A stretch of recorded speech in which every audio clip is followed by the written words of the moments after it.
Now, President Joe Biden has once again called for the ban on assault weapons following a series of gun violence in the United States. The U.S. has witnessed multiple mass shootings over the holidays. There is more in this report. By early morning on the 4th of July, gun violence had claimed at least 10 lives and injured dozens more across the country over the long holiday weekend. The killings and injuries took place in U.S. cities including Philadelphia, Baltimore, Wichita, Kansas, and Fort Worth, Texas. In Baltimore, 2 persons were killed and 28 others wounded in a mass shooting at a block party. The acting commissioner of the Baltimore Police Department, Richard Worley, gives an account of the casualties. Deceased on the scene. 9 additional victims were transported from the location to area hospitals. Additionally, we had 20 other victims walk into hospitals throughout the region. Our detectives are currently working an extensive crime scene. The 2 deceased victims we have are both adults. We have 3 other victims who are in critical condition. Our hearts and prayers are going out to the families, sending out to the families and friends of these victims, as well as the community and our entire city. A gunman carrying a handgun and an AR-style rifle and wearing a bulletproof vest killed 5 people in southwest Philadelphia on Monday night. At some point, they locate the suspect, and they were able to pursue this male who was on foot. The officers were on foot as well, and they followed or pursued this male from Kingsessing along Fraser Street to Springfield while the male was shooting. 3 people were killed and 8 injured hours after the annual Como Fest Independence Day celebration and fireworks in Fort Worth's Como neighborhood. Shots were fired into a crowd of hundreds. In a chaotic scene, officers found multiple victims in a parking lot, including one who was pronounced dead. In a nightclub in Wichita, police suspected multiple shooters might have been responsible for a shooting just before 1 a.m. on Sunday. 9 people were injured during the shooting and 2 more were trampled as people rushed to get out of the club.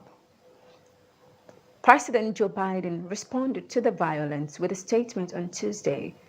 In part, he said, "Today, Jill and I grieve for those who have lost their lives. And as our nation celebrates Independence Day, we pray for the day when our communities will be free from gun violence." The president also called for stricter laws on gun control.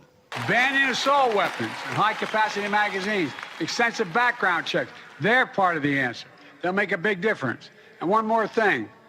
Let's stand with teachers and educators against politicians who are trying to score political points by banning books. Even before this weekend, the nation had already seen more mass killings and victims at this point in the year than in any other year since at least 2006. Well, a publisher for New Americans magazine, Deba Wadiai, joins me on the news. Thank you so much for joining us on the news. Well, gun violence continues to be a major issue in the United States, and President Joe Biden said that a called for common sense in gun saving law. What sense would you make of that? Well, he said it, and you said it too. It's becoming it has become a common thing, gun violence.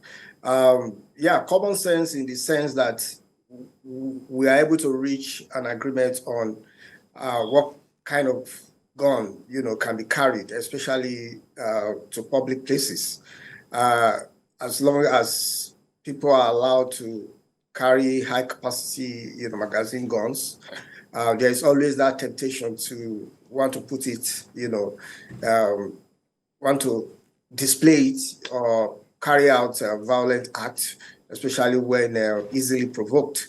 And so that is why it calls for common sense, in the sense that you have to, the country should be able to control, what kind of guns. Yeah, because we have very little amount of time to, have this conversation. I'll ask you this last question: how do you think the media, how do you think they fared in covering this issue and bringing people to understand the problem this is posing to the society in the United States, in shaping their perception?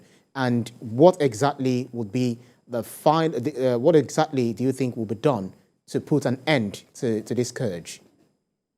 Well, it's just for everyone to talk to, individuals at home, and also for every state to take the right steps in controlling, the kind of guns that people use. The Second Amendment allows, everyone that is an adult to have a gun, and the kind of guns that people use is what matters, because there will always be, infractions. There will always be differences between people that will be settled, through the use of gun. But it could be reduced, especially if the kind of gun that people use, is being controlled. So that's where it comes, where the media, need to start educating people. We have the conservative and we have the liberal. The way they educate people, matter. Because if you continue to give the wrong impression that they want to take the gun from you, it sends a wrong message. Nobody's taking gun from anybody, but the kind of gun that people carry, is what matters. And so that is what the media should start talking about. Fantastic stuff. It's a very beautiful thing if people can walk on the streets of the United States, freely without anyone having to threaten their lives with guns. New publisher for New Americans magazine, Deba Owadie. Thank you so much for your time. Thank you very much. Thank you very much.